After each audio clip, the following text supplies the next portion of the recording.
안녕하세요. 오늘도 서연살롱을 찾아주셔서 감사합니다. 한때 결혼하고 6개월 만에 이혼을 선택했던 여성입니다.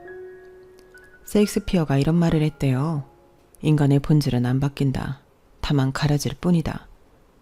저는 이 말에 전적으로 동의해요. 특히 이번에 이혼을 결심하면서 그 말을 뼈저리게 느꼈거든요. 사람을 쉽게 용서한 결과가 엄청난 배신으로 돌아온다는 걸 진작 알았더라면 애초에 결혼 같은 건 하지 않았을 텐데 내가 내 발등을 찍은 기분이라니까요. 그래서 뒤늦게나마 결심한 이혼이었는데 제가 이혼을 하면서 가장 많이 들었던 말은 있었어요. 배부른 소리 한다. 한마디로 네 주제에 그 정도면 결혼 잘한 거지. 무슨 욕심이 그렇게 많아서 이혼을 하냐는 의미일 거예요. 도대체 무슨 근거로 제가 결혼을 잘했다고 생각하는 건지 잘 모르겠지만요. 아무튼 혼자 벙어리 냉가슴 앓기 싫어서 이렇게 공개적으로 제 남편과 시댁의 만행을 고발하려 합니다. 저는 딸만 둘인 집에 둘째 딸로 태어났어요. 우리 자매는 동네에서 소문이 자자했는데 그건 생김새 때문이었어요. 언니와 저는 1살 터울이 지는데도 생김새가 비슷하고 성격도 비슷해서 어릴 때부터 쌍둥이 같다는 소리를 많이 듣고 자랐거든요. 언니 별명은 큰 쌍둥이, 그리고 제 별명은 작은 쌍둥이였는데 언니랑 저는 그 별명을 꽤나 좋아했어요. 마치 우리가 둘이 아닌 하나인 것 같은 소속감을 느낄 수 있었거든요. 어린 제 눈에는 언니가 하는 건 뭐든 신기하고 대단해 보였어요. 그래서 옷도 그렇고 가방이랑 신발도 그렇고 늘 언니가 쓰는 걸 따라하곤 했어요. 그래서 사람들이 언니랑 저를 쌍둥이로 오해했는지도 모르겠네요. 언니랑 저는 자라는 동안 단 한 번도 싸운 적이 없을 정도로 오해가 깊었어요. 그렇게 사이가 좋던 언니와 내가 처음으로 싸움을 하게 된 건 다름 아닌 남자 때문이었어요. 언니랑 같은 유치원에 다니던 오빠였는데 엄마들끼리 친했기 때문에 저희 집에도 자주 놀러 오곤 했어요. 이전까지는 언니는 늘 제 독차지였는데 그 오빠가 나타난 이후로는 저를 들러리로 전락해버린 거예요. 동갑내기에 같은 유치원까지 다니고 있어서 둘은 무척이나 친했던 탓에 둘 사이에 제가 낄 틈이 없더라고요. 우리 언니한테 나보다 더 친한 친구가 있다는 사실을 어린 저는 받아들이기 힘들었어요. 그래서 그 오빠가 놀러 오는 날이면 괜히 심통을 부리고 짜증을 내곤 했어요. 그런데 그 오빠 심보가 참 고약한 게 제가 심통이 나 있는 걸 알면서도 일부러 저를 쿡쿡 찌르며 자극을 했다는 거예요. 그 장난은 제가 울음을 터뜨릴 때까지 이어졌어요. 소야 그만해. 내 동생 울잖아. 오빠는 언니가 나서서 말리고서야 저를 놀리는 걸 멈추곤 했어요. 그래서 저는 수호 오빠가 우리 집에 오는 게 진저를 칠 정도로 싫었지만 엄마끼리도 그렇고 언니랑도 워낙 친한 친구 사이라서 언니가 초등학교에 들어간 이후에도 여전히 저희 집에 자주 놀러 오곤 했어요. 태어나서 처음 우리 언니를 뺏긴 것 같다는 생각이 들게 만들었던 수호 오빠는 중학교에 들어가던 무렵 미국으로 이민을 떠났어요. 오빠네 아빠가 미국 지사로 발령을 받았거든요. 언니는 절친이 떠났다는 사실에 많이 슬퍼했지만 그와는 반대로 저는 하늘을 나는 기분이었어요. 어찌나 신이 나던지 가만히 있어도 비실비실 웃음이 날 정도였어요. 그런데 그런 기쁨도 잠시, 경쟁자가 사라진 지 얼마 되지 않아서 저는 하늘이 무너지는 일을 겪게 되었어요. 중학교 입학식을 앞두고 감기에 걸렸던 언니가 나을 기미를 보이지 않는 거예요. 약도 먹고 오렌지 주스도 빠지지 않고 마셨지만 결국 폐렴으로 악화됐고 어느 날 밤 심하게 열이 오르더니 응급실에 실려간 지 1시간도 안 돼서 그대로 하늘나라로 가버렸어요. 언니가 죽었다는 게 실감이 안 났어요. 금방이라도 내 이름을 부르며 달려올 것만 같았거든요. 엄마는 울다 지쳐 실신을 하는 바람에 장례식장을 지키지 못했어요. 아빠랑 저랑 둘이서 언니 영정을 지키게 되었는데 저는 영정 사진 속 언니랑 눈도 마주칠 수가 없었어요. 겁이 났거든요. 언니 영정사진을 똑바로 바라보면 진짜로 언니가 죽었다는 걸 인정하게 될 것만 같아서요. 언니 장례식을 치르고 저는 며칠을 알아누웠어요. 내 몸의 절반이 날아간 것처럼 만신창이가 되어서 온전히 살아갈 수 없을 것만 같았으니까요. 꿈에서는 늘 언니를 찾아 헤매고 눈을 뜨면 하염없이 눈물만 흘렸어요. 언니가 사라진 집안은 캄캄한 동굴같이 변해버렸어요. 식구들 누구도 전처럼 웃고 떠드는 사람이 없었어요. 외할머니가 오셔서 반찬도 챙겨주었지만 제대로 밥을 넘기는 사람은 없었어요. 온 가족이 시든 화초처럼 말라 비틀어진 것 같았어요. 언니가 세상을 떠난 그날부터 우리 집에는 웃음이 사라져버렸고 생기 없는 사막처럼 돼버렸어요. 하지만 그게 끝이 아니었어요. 언니의 죽음만으로도 힘든 판에 저는 또 다른 시련을 겪게 되었거든요. 가끔씩 엄마가 저랑 언니를 혼동하는 일이 벌어진 거예요. 저를 끌어안고 언니 이름을 부르며 오열하기도 하고 때로는 저를 귀신이라도 본 듯한 눈으로 바라보며 끌어안고 기뻐서 어쩔 줄 몰라 하기도 했어요. 화정아, 우리 화정이 맞지? 내 딸 화정이 맞는 거지? 엄마가 얼마나 보고 싶었는 줄 알아? 우리 화정이가 보고 싶어서 엄마가 미치는 줄 알았어.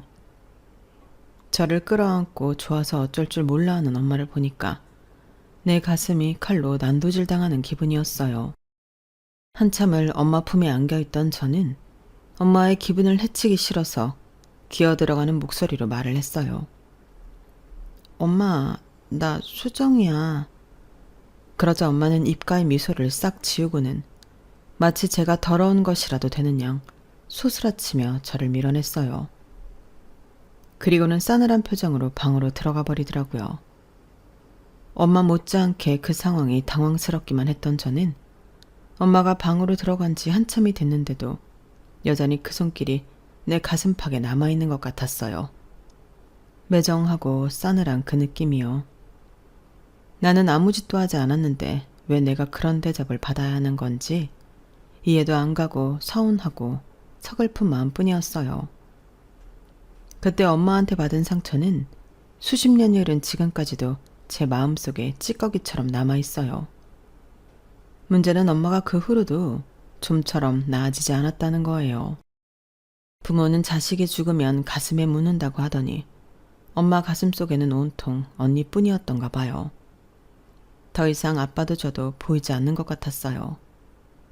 곁에 남은 가족은 외면하고 세상에 없는 언니만 찾아 헤매셨거든요. 결국 엄마의 이런 모습에 아빠는 엄마와 서서히 멀어졌어요. 처음 1년은 엄마가 나아지길 바라며 아빠도 저도 무조건 엄마 기분에 맞춰드렸어요. 그러다 1년이 지나고 2년이 지났지만 엄마는 여전히 나아질 기미가 보이지 않았어요. 오히려 상태가 더 심각해져서 아빠와 저한테 히스테리까지 부리기 시작했어요. 급기야 더는 참을 수 없었던 아빠가 엄마한테 이혼을 요구했어요. 당신만 힘들어? 당신만 자식 잃었냐고. 나도 수정이도 화정이 그렇게 보내고 하루도 마음 편한 적 없었어. 길 가다가 화정이랑 같은 학교 교복만 봐도 목구멍이 콱 막히는 것처럼 숨도 쉬기 힘들다고.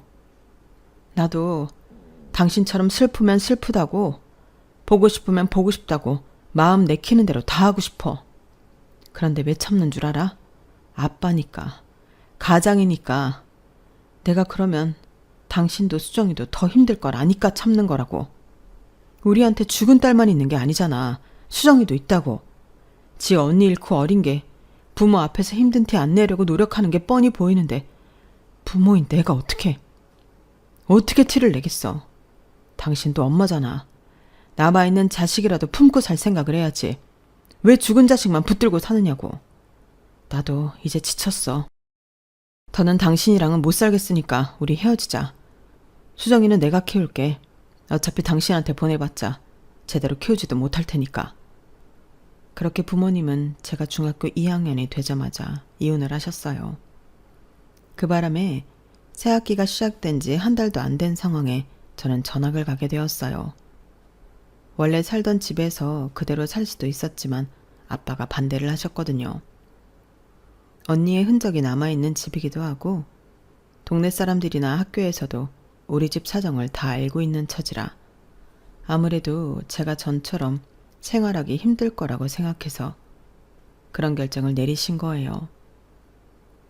전학간 학교에서는 저희 집이 이혼 가정이라는 것만 알 뿐 세세한 사정은 모르니까 차라리 편하긴 했어요. 대신 교우 관계도 그렇고 모든 걸 다 새로 시작해야 한다는 게 문제였지만요. 새로 이사 온 집도 그렇고 아빠랑 둘이 살게 된 것도 그렇고 새로운 동네, 새로운 학교, 새로운 친구들 모든 게 다 낯설었지만 오히려 그래서 전부 다 살만했어요. 내 숨통을 막고 있던 커다란 바위가 더는 느껴지지 않았거든요. 이젠 그냥 다 잊고 나만 생각할 수 있을 것 같았어요. 언니랑 엄마한테 더는 죄책감 느끼지 않고 살고 싶어졌거든요. 아빠가 이혼을 결정한 것도 제가 그러길 바라서였을 거예요. 그래서 길을 쓰고 살기 위해 발버둥을 쳤어요. 그 결과 성적도 많이 오르고 학교에 적응도 금방 할 수 있었어요. 아빠는 언니가 살아있을 때처럼 제게 살갑지는 않으셨지만 그래도 부모로서 최선을 다하려고 노력하시는 것 같았어요. 모르긴 해도 아빠도 나처럼 부단히 노력하고 있다는 걸 알 수 있었거든요. 우리 집은 전보다 많은 게 자유로워졌지만 딱 하나 금기어가 생겼어요. 누가 먼저 그러자고 한 건 아니었지만 아빠도 저도 언니랑 엄마에 대한 얘기는 꺼내지 않게 되었거든요. 비록 단란했던 우리 집은 2년 사이에 산산조각이 나버렸지만 그 안에서도 희망은 있고 살아가야 할 의미가 있다는 걸 알게 됐어요. 산 사람은 살아야 한다. 잔인하지만 이보다 현실적인 말도 없다는 걸 누구보다 뼈저리게 느끼며 살았어요. 그 결과 남들이 부러워할 만한 대학도 들어가고 평범한 사람들처럼 연애도 하고 실현도 하면서 남들같이 살 수 있었어요. 그리고 첫 직장에 입사해서 미래의 내 남편도 만나게 되었어요. 제가 입사 2년차가 되던 해였는데 저희 부서 대리였던 남편과 관계가 발전하게 된 거예요. 한 직장 같은 부서에 다니고 있어서 서로에 대한 일거수일투족을 알 수 있다는 장점은 있었지만 그와는 비교할 수 없을 만큼 단점이 있었어요. 저희 회사는 사내 연애가 금지된 곳이라서 비밀 연애를 해야 한다는 거였죠. 처음엔 비밀 연애가 스릴도 있고 같은 부서 사람들을 속인다는 거에 은근히 쾌감이 있었어요. 하지만 회사에 있을 때 매 순간 긴장을 해야 한다는 게 너무 피곤하더라고요. 혹시라도 말 한마디 잘못해서 들키면 어쩌나 조마조마해서 어떻게든 남편이랑 어울리지 않으려고 노력했어요. 점심 먹을 때도 일부러 남편을 피하려고 혼자 사무실에서 샌드위치로 때우기도 하고 괜히 다른 부서 사람들이랑 어울려서 먹기도 하고 아무튼 하나하나 얼마나 신경 쓰이고 불편했나 몰라요. 근데 그러던 와중에 생각지도 못한 상황이 벌어진 거예요. 뭐? 임신? 확실한 거야? 테스터로 3번이나 확인했는데 전부 2줄이었어. 내일 반차 내고 병원에 가보려고. 만나는 동안 결혼 얘기가 없었던 건 아니지만 그렇다고 진지하게 결혼 계획을 세웠던 것도 아니었어요. 그저 막연히 우리 결혼하면 저런 집에서 살까? 야외 결혼식도 괜찮지 않을까? 이런 정도의 대화가 고작이었으니까요. 그런 상황에 산부인과에서 임신 진단까지 나오자 남편도 저도 완전 패닉 상태에 빠졌어요. 당장 양가 부모님께 말씀드리는 것도 문제였지만 그보다 회사에 이 사실이 알려지면 분명 권고사직을 당할 게 뻔하다는 거였어요. 방법은 회사에 비밀로 하고 결혼식을 올리는 것 뿐이었는데 남편이 그건 극구 반대를 하더라고요. 결혼식 올리려면 휴가를 받아야 하는데 회사에는 뭐라고 하고 휴가를 받겠어? 역시 결혼식은 무리야. 차라리 결혼식은 애 낳고 나중에 하는 걸로 하는 게 나아. 그보다는 둘 중에 누가 이직을 하느냐를 정하는 게 우선일 것 같아. 자기도 알다시피 내 연차에 이직을 하는 건 자리를 구하기도 쉽지 않고 이직을 한다 해도 메리트가 없어. 그래서 말인데 자기가 이직을 하면 안 될까? 대리직급은 티오도 많고 아무래도 회사에 적응하는 것도 훨씬 낫잖아. 남편 말이 틀린 건 아니지만 그래도 임신까지 한 채로 다른 회사로 이직을 하는 게 선뜻 내키진 않았어요. 현재 임신 4주차라서 몇 달 사람들 눈을 속일 수는 있겠지만 그래도 6개월 차를 넘어서면 더는 불러진 배를 가릴 수가 없기 때문에 감출래야 감출 수가 없거든요. 그러니 최대한 시간을 끈다 해도 5개월 남짓밖에는 안 된다는 소리였어요. 생각해보세요. 세상에 어느 회사가 새로 입사한 지 몇 달 만에 임신했다고 출산휴가 달라는 여직원을 반기겠어요. 하지만 남편이 저보다 직급도 높고 상대적으로 월급도 많아서 둘 중 하나가 직장을 포기한다면 그건 나여야 한다는 걸 알기에 제가 이직을 하기로 했어요. 이게 나중에 어떤 결과를 몰고 올지 알지 못한 채 말이죠. 새 직장에 미안하지만 결혼 예정이라거나 출산 예정이라는 건 비밀로 하고 출근을 시작했어요. 새 직장에 적응을 해야 했기 때문에 신경 쓸 일도 많고 임신으로 몸 상태가 엉망이 된 터라 하루하루가 버겁고 힘들었어요. 그래도 남편과의 결혼을 위해 그리고 앞으로 태어날 내 아이를 위해 참고 다녔어요. 임신 사실을 알고는 양가 부모님께 임신 소식을 알렸는데 양쪽 부모님의 반응은 정반대였어요. 저희 아빠는 황당해 하시기는 했지만 그래도 이미 애까지 가진 상황이니 결혼을 당연하게 받아들이신 것과는 달리 시댁은 의외의 반응을 보였어요. 임신했다고 해서 꼭 결혼할 필요가 있을까? 잘들 생각해보고 결정해. 괜히 애 때문에 등 떠밀려 결혼했다가 사니 못 사니 하지 말고 정 안 되면 수술을 하는 방법도 있으니까. 시어머니 말씀을 들어보니 대놓고 결혼을 반대하는 건 아니었지만 내용은 애 지우고 결혼할 생각 말라는 경고 같았어요. 바보가 아닌 이상 어머님의 의중을 모를 리 없었기에 집으로 돌아오는 차 안에서 남편과 대판 싸웠어요. 내가 밖에서 애 만들어 온 거야? 아니잖아. 당신 아들 아이이기도 한데 어떻게 말을 그렇게 하셔? 수정아, 우리 엄마가 뭐라 그랬다고 이렇게 화를 내. 결혼하지 말라고 반대를 한 것도 아니고 신중하게 생각하고 결정하라고 하신 건데 그게 뭐가 잘못됐어? 너 요즘 너무 예민한 것 같아. 아무리 임신하면 성격이 변하는 여자가 있다지만 그래도 넌 너무 심해. 남편은 지나가는 말로 제게 너무 예민하게 반한 거 아니냐고 말했는지 모르겠지만 저는 그 말에 순간 철렁했어요. 그건 제가 경험했던 안 좋은 기억 때문이었어요. 언니가 세상을 떠나고 엄마가 조금씩 변하기 시작했을 때 저희 부모님은 자주 말다툼을 하셨는데요. 그때 아빠가 엄마한테 가장 많이 했던 말이 바로 예민하다는 거였어요. 무슨 말만 하면 정색을 하며 꼬투리를 잡고 발악을 하니까 아빠가 말을 걸기 힘들다고 푸념하며 하셨던 말이었죠. 그 후로도 엄마의 예민함은 점점 더 심해졌고 결국엔 앞에서 말씀드린 것과 같은 상황이 되어버렸어요. 그래서 제게는 예민하다는 말이 일종의 공포처럼 다가왔어요. 내가 엄마를 닮아 우리 가정을 파괴할지 모른다는 두려움으로 말이에요.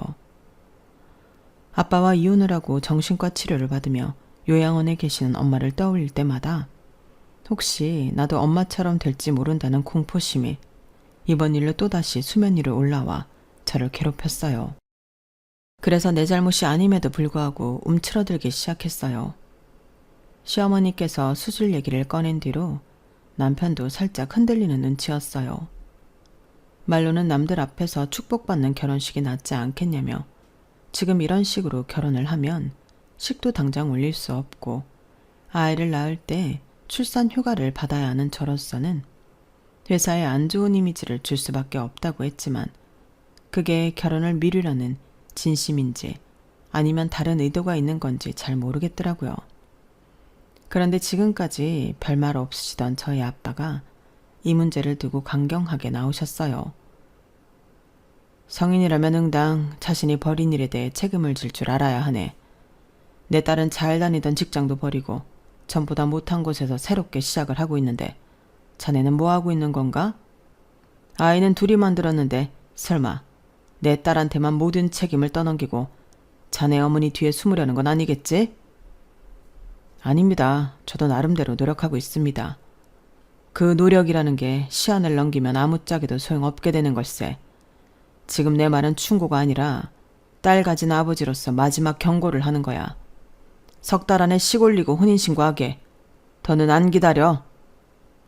결국 아빠의 강경한 입장 때문이었는지 남편과 시댁에서도 더는 결혼을 미루려는 시도를 할 수 없었어요. 그런데 신기한 게 뭔 줄 아세요? 지난 한 달 동안 지지부진하던 예식장이며 신혼집구 하는 문제들이 아빠의 경고 이후 일사천리로 해결됐다는 거예요. 한마디로 남편과 시댁은 할 수 있는 걸 안 하고 있었단 얘기였죠. 그때 사실 남편한테 크게 실망을 했지만 이미 뱃속엔 애도 있었고 회사도 옮긴 데다 아빠까지 결혼을 강요하는 분위기여서 제가 뭘 어쩔 수는 없었어요. 지금 와서 남편한테 실망했으니 헤어지자고 한들 결국엔 저만 손해였으니까요. 그렇게 첫 발걸음부터 삐걱대던 결혼은 마지막 순간까지도 문제의 연속이었어요. 입사하고 몇 달 안 됐는데 결혼한다고 청첩장을 돌리자 사무실 사람들이 대놓고 말은 안 해도 뒤에서 엄청 욕을 하는 것 같더라고요. 거기다 임신 사실까지 털어놓은 상태여서 욕바지가 되는 건 당연한 일이었어요.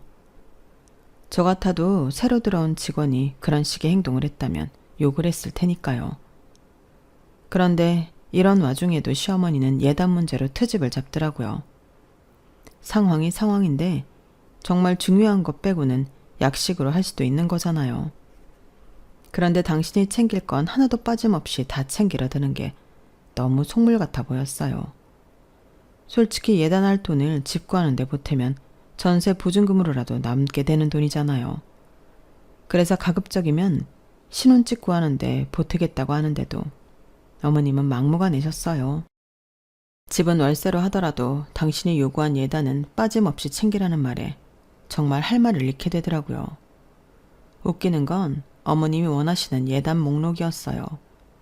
밍크코트의 명품백, 고급 피부관리샵, 연간 회원권까지. 누가 보면 제가 의사나 판검사랑 결혼하는 줄 알 거예요. 결국 예단 문제로 시어머니와 저희 아빠는 언성을 높였어요. 끝이 나지 않을 것 같던 두 분의 힘겨루기는 아빠의 최후 통첩으로 일단락이 나고 말았어요. 사부인께서 뭔가 착각을 하시는 모양인데 아드님이 억대 연봉의 의사나 판검사는 아니지 않습니까? 제 딸과 같은 회사에 다니는 평범한 직장인일 뿐입니다. 부모라면 내 자식들이 하루빨리 자리를 잡을 수 있게 도움을 줄 생각을 해야지 어떻게 자식 혼사로 자기 욕심 챙길 생각만 하십니까? 이 자리에서 확실히 말하지만 신혼집 보증금 보조해 주는 것 외에 저도 더는 해줄 생각이 없으니 그렇게 아세요. 나는 내 딸 자식 결혼을 시키려는 거지 사부인 허영을 채워줄 생각은 없으니까요. 안 그래도 전세 보증금이 부족했던 남편은 보증금의 절반을 보조해 주겠다는 저희 아빠의 말에 혹할 수밖에 없었어요. 그래서 자기가 나서서 어머님을 설득하더라고요. 한국에 넘으면 또 다른 문제가 앞에 놓여 있고 그 고비를 넘기면 또 다른 문제가 나타나고 정신을 차릴 수 없었던 결혼 준비는 몸과 정신이 너덜너덜해진 후에야 끝이 났어요. 그리고 드디어 결혼식 당일이 되었어요. 촉박한 일정 속에 구색만 갖춰서 준비한 결혼이었기 때문에 예식장도 마음에 안 들고 웨딩드레스도 정말 마음에 안 들었어요. 거기다 임신으로 몸 상태까지 말이 아니어서 정말 최악의 결혼식이 되고 말았죠. 그런데 결혼식장에 생각지 못한 사람이 찾아온 거예요. 어릴 때 저희 언니랑 친했던 수호 오빠가 찾아왔더라고요. 결혼식 전에 엄마랑 아빠를 찾아가 청첩장을 드렸는데 엄마들끼리 친했던 탓에 오빠네 엄마가 저희 엄마를 통해 제 결혼 소식을 들은 모양이었어요. 오빠네는 미국에서 사는 동안 고생을 많이 했던 모양이었어요. 거기에 부모님 불화까지 겹쳐서 고등학교 2학년 때 오빠네 부모님은 이혼을 하셨다더라고요. 부모님의 이혼 후 오빠는 엄마를 따라 한국으로 들어왔고 아빠는 그곳에서 재혼을 하셨다고 하더군요. 어느 집이나 상처 하나 없는 집은 없구나 생각했어요. 그래도 지금은 살만해 보였어요.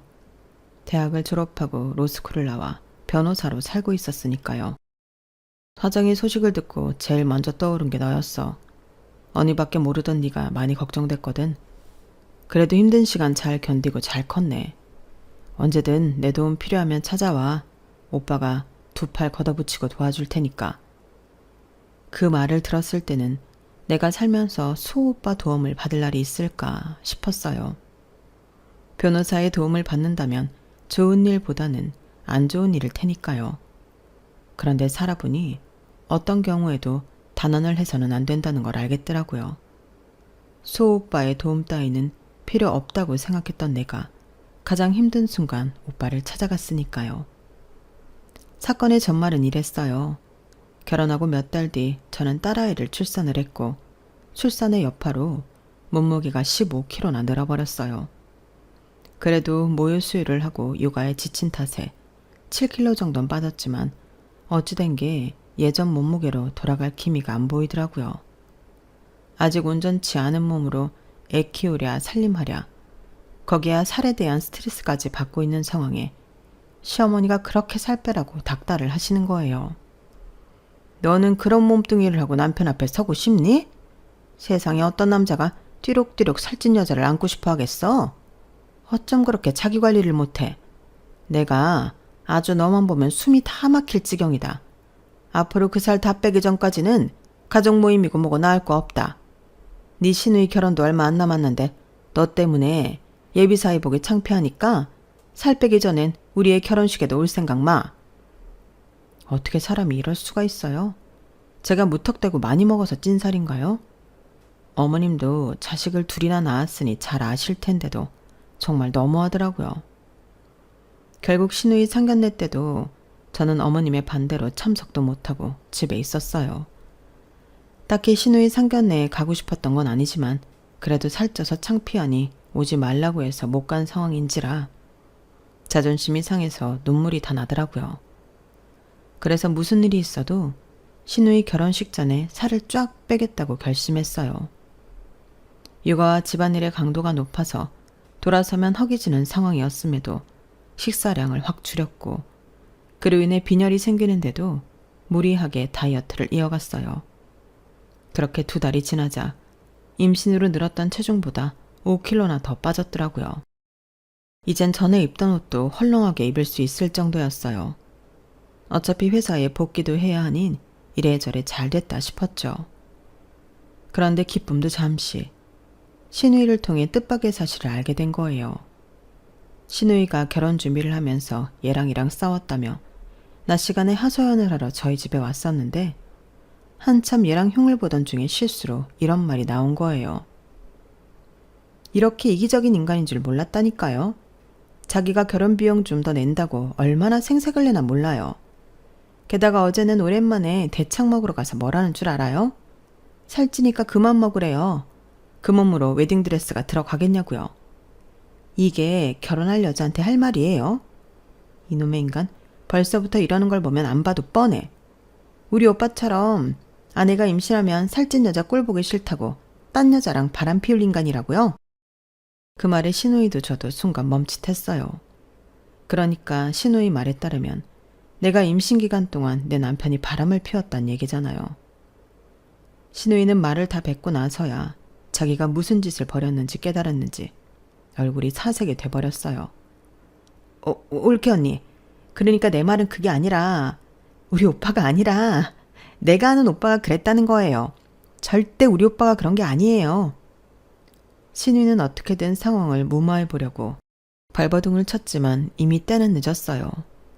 아가씨, 됐으니까 하던 얘기나 계속 해봐요. 그이가 누구랑 언제부터 바람을 피웠다는 거예요?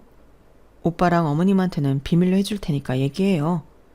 안 그러면 이 자리에 그이 불러서 삼자대면 할 거니까. 겁에 질린 시누이는 결국 모든 사실을 이실직고했어요. 남편의 불륜 상대는 다름 아닌 직장 후배라고 하더군요. 그것도 제가 직접 일을 가르친 후배였어요.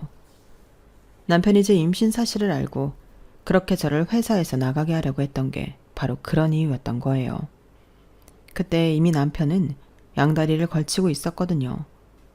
그런데 더 저를 화나게 했던 건 이런 사실을 어머님도 알고 있었다는 거였어요. 어머님이 저희 결혼에 대해 회의적이었던 것도 제가 아닌 그 여자를 며느리로 드리고 싶어서 그랬던 거더라고요. 그 여자 아버지가 그 회사 전무인데 아무래도 돈 있는 집 며느리를 드리고 싶었던 거예요. 그럼에도 끝까지 결혼을 반대할 수 없었던 건 저희 아빠의 강경한 태도 때문이었어요. 당시 저희 아빠는 내 딸을 책임지지 않으면 네 인생도 같이 개박살 내주겠다는 식이었거든요. 그렇게 되면 전무 딸과의 결혼이 문제가 아니라 회사에서도 쫓겨날 상황이 되니 최선보다는 차선을 선택했던 거죠. 제가 출산을 하고 육아와 집안일로 그렇게 버거워하는데도 남편은 회사 일을 핑계로 늘 밤늦게야 들어왔어요. 게다가 툭하면 출장까지 생겨서 2박 3일씩 집을 비우는 날도 많았고요. 지금 와서 보니 그게 다 외도를 위해 개수작을 부린 것 같지만요. 올케 언니, 정말 오빠랑 엄마한테는 비밀로 해야 돼요. 안 그럼 저 죽어요. 그리고 기왕 이렇게 된 거 솔직하게 다 말할게요. 엄마가 언니 괴롭히는 거예요. 그리고 오빠랑 이혼시키려고 그러는 거예요. 언니 내보내고 예림 언니를 며느리로 드리려고 하더라고요. 언니가 살 안 뺐으면 내 결혼식에도 언니 대신 예림이 언니가 참석하게 됐을 거예요. 우리 엄마지만 왜 그러는지 나도 모르겠어요. 아니, 손녀딸까지 낳은 며느리가 버젓이 있는데 어떻게 그런 생각을 해요? 내가 엄마 딸이긴 하지만 정말 우리 엄마 같은 시어머니 만날까봐 무섭다니까요. 철없는 시누이 덕분에 아직 일어나지 않은 시어머니의 계획까지 알아버린 저는 이대로 가만히 있을 수가 없었어요. 앞으로도 어머님은 무슨 핑계를 대서라도 저를 내쫓으려고 할 게 뻔했으니까요. 가만히 앉아서 당하느니 선제 공격을 하는 게 낫겠다 생각했어요. 그래서 시누이가 돌아간 뒤 수호 오빠한테 전화했어요. 아무래도 이런 일엔 변호사만큼 상황 정리를 잘할 사람이 없다고 생각했거든요. 제 상황을 전해 들은 오빠는 저만큼이나 엄청 화를 내더라고요. 그래서 이혼할 결심은 선 거야? 일단 이혼을 할 건지 아닌지부터 결정해야 계획을 짤 수가 있어. 너 어떻게 할 거야? 설마 이런 놈이랑 같이 살 생각은 아닌 거지? 무슨 소리야. 난 이 인간 절대 용서 못해. 내가 받은 상처에 10배, 100배로 돌려주고 싶다고. 그렇게 저는 이혼을 전제로 남편에 대한 복수를 준비했어요. 먼저 남편이 출장을 떠났던 날과 남편의 카드 내역서를 비교해 그 인간이 그 시기에 서울에 있었다는 걸 밝혀냈고, 사무장님의 도움을 받아서 남편이 내연녀와 외도를 하는 사진을 모았어요. 그 밖에도 전 직장 동료들을 통해 두 사람의 스케줄을 체크하고 뒤를 밟기도 했고요. 제게 필요한 충분한 자료가 다 모이자 본격적으로 법적 소송에 돌입했어요. 생각 같아선 회사의 두 사람이 불륜을 저지른 걸 회사 사람들한테 떠벌리고 싶었지만 그렇게 되면 오히려 제가 가해자가 되어 법적 제재를 받게 되더라고요. 그래서 수호 오빠가 생각한 건 월급 차압이었어요. 남편과 상간녀 직장에 급여 채권을 압류하는 형식으로 두 사람이 불륜을 저질렀다는 걸 간접적으로 알린 셈이었죠. 그러자 금세 반응이 오더라고요. 상간녀의 아빠가 그 회사 전무라서 이런 사실이 귀에 들어가면 남편은 그 바닥에서 완전 아웃이거든요. 아주 발등에 불 떨어진 놈 마냥 회사 일도 내팽개치고 집으로 달려왔어요. 여보, 나 좀 살려줘. 내가 죽을 죄를 졌으니까 제발 압류 좀 풀어줘. 당신이 하라는 대로 뭐든 할 테니까 제발. 내가 왜? 넌 네 새끼가 뱃속에 있을 때부터 아무런 자책 없이 바람 피운 놈인데 내가 왜 그런 개새끼를 위해서 기껏 돈 들여 압류해 놓은 걸 풀어줘야 되는데? 싫어. 너나 그년이나 망실살 제대로 뻗칠 때까지 그대로 둘 거야. 전무님 아시면 아주 볼만하겠다. 애지중지하는 외동딸을 어디서 굴러먹던 개뼈다귀 같은 게 상간녀로 만들었으니 말이야. 아, 이참에 너랑 그년이랑 전무님까지 손잡고 퇴사하면 되겠네. 아내랑 자식 두고 바람핀 놈이랑 결혼한 사실을 알면서도 네 놈이랑 놀아난 년이랑 딸 자식 교육 잘못 시킨 전무님까지 아주 볼만하겠는걸? 난 목에 칼이 들어와도 압류 안 풀어줄 거니까 내 앞에 더러운 이 쌍판 들이밀지 마. 구역질 낼 것 같아. 아, 그리고 니네 엄마한테도 전해. 괜한 남의 집 딸 괴롭힐 생각 말고 당신 아들 새끼 교육이나 잘 시키라고. 어떻게 엄마가 돼서는 바람난 아들 불륜을 돕고 나서니? 그러다 당신 딸 인생 개박살나면 그땐 어쩌시려고. 너랑 니네 엄마 우리 아빠 앞에서 무릎 꿇고 빌지 않으면 나 네 여동생 결혼식장에 가서 전단지 뿌릴 거야. 너랑 니네 엄마가 나한테 한 짓들 사진까지 첨부해서 말이야. 혹시 법적 처벌 운운하면서 못 오게 할 생각이라면 일찌감치 집어치우셔. 나 너한테 위자료 받아서 그 벌금 내면 그만이거든. 그러니까 여기서 질척거리지 말고 당장 니네 엄마한테 가서 전하라고. 서슬이 퍼렇게 악을 쓰는 내 앞에서 질질 짜던 남편은 그 길로 본가로 달려갔어요. 그리고 다음날 남편과 시어머니는 저희 아빠를 찾아가 무릎을 꿇고 싹싹 빌었어요. 어떻게든 전무님 모르게 일을 처리할 생각에 아주 전자동 로봇처럼 빠릿빠릿하게 움직이더라고요. 정작 저는 압류를 풀어주겠다고 한 적이 없는데 말이죠. 저는 수호 오빠를 제 전담 변호사로 내세워서 이혼 소송을 진행했어요. 양육권과 친권을 모조리 뺏어오고 남편과 내 언니한테서 위자료도 따로 받았어요. 집을 구할 때 제가 냈던 절반의 위자료까지 포함해 결국엔 남편은 몸만 빼서 본가로 들어가게 되었어요. 그 와중에도 시어머니는 돈 많은 집 딸이랑 재혼시키면 된다는 헛된 꿈에 부풀어 있었던가 봐요. 아니, 전무님이 바본가요? 자기 딸 꼬셔서 바람 피운 것도 모자라 회사에 쪽팔리게 소문까지 다 나게 만든 놈을 사위로 받아들이게요. 게다가 가진 것도 없고 한번 갔다 온 이혼남을요? 말도 안 되죠. 예전 동료를 통해 들어보니 전무님이 앞장서서 제 남편을 잘랐다고 하더라고요. 그 딸 역시 퇴사시키곤 미국으로 보내버렸고요. 그걸로는 분이 안 풀렸는지 남편이 다른 회사에 취직을 못하도록 각 회사 인사과에 이미 손을 써놨다고 하니 남편은 완전 뭐 된 거죠.